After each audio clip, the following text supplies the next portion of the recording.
बहुत ही शानदार परफॉर्मेंस के बाद आज भारत की परफॉर्मेंस बिगड़ गई है। पता नहीं भारत को किसकी बुरी नजर लग गई है। भारत पहले रिकॉर्ड बना रहा था, फिर बाद में अपने बनाए रिकॉर्ड ही तोड़ता चला जा रहा था। जो इतिहास में पहले कोई सरकार उस रिकॉर्ड के आंकड़ों के बारे में सोचती तक नहीं थी, वो ना सिर्फ मोदी सरकार ने सोचा बल्कि करके भी दिखाया। भारत के फॉरेक्स रिजर्व में नए रिकॉर्ड भी बनाए और रशिया जैसे देश को पीछे भी छोड़ा।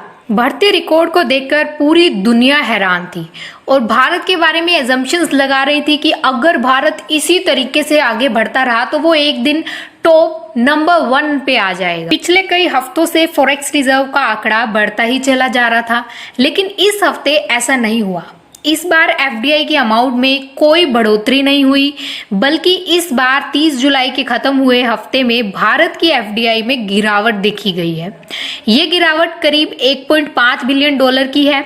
अगर इस अमाउंट को इंडियन करेंसी में कन्वर्ट किया जाए तो करीब 11,250 करोड़ का भारत को घाटा हुआ है। 5 से 6 हफ्ते बढ़ने के बाद इस हफ्ते इतनी गिरावट होना बहुत बड़ी बात है।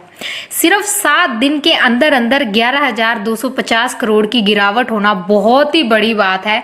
रिपोर्ट्स के अकॉर्डिंग ये एफडीआई की अमाउंट पहले 612 बिलियन डॉलर की थी और अब ये अमाउंट गिरकर 611 बिलियन डॉलर के करीब पहुंच गई। एफडीआई के अकॉर्डिंग ये गिरावट गोल्ड रिजर्व और फॉरेन करेंसी एसेट्स की वजह से देखी गई है, जिसके चलते ये एफडीआई की अमाउंट 612 से 611 बिलियन डॉलर तक पहुंच गई। अब दोस्तों ये बात तो थी भारत की। अब चलकर बाकी देशों के हालचाल मतलब एफडीआई पर भी नजर डाल लेते हैं। ये दोस्तों स्क्रीन पर आपके सामने इस बार का करंट डेटा है। भारत इस लिस्ट में टॉप 4th नंबर पर है। अब अगर टॉप 5 देशों की बात करें तो इस साल स्विट्जरलैंड को छोड़कर बाकी चीन, जापान, रशिया और भारत, इन चारों के फॉरेक्स रिजर्व में इस बार गिरावट आई है। ये हफ्ता ना सिर्फ भारत के लिए बल्कि बाकी देशों के लिए भी बहुत बुरा गया है।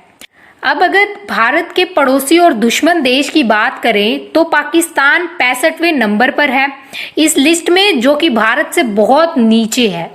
पाकिस्तान का फॉरेक्स रिजर्व 17 बिलियन डॉलर है, जबकि भारत का 611 बिलियन डॉलर है। दोनों में जमीन आसमान का फर्क है। तो दोस्तों आपका क्या कहना है भारत के फॉरेक्स रिजर्व के बारे में और आप क्या एडवाइस देना चाहेंगे इस बारे में? कमेंट बॉक्स में जरूर बताइएगा।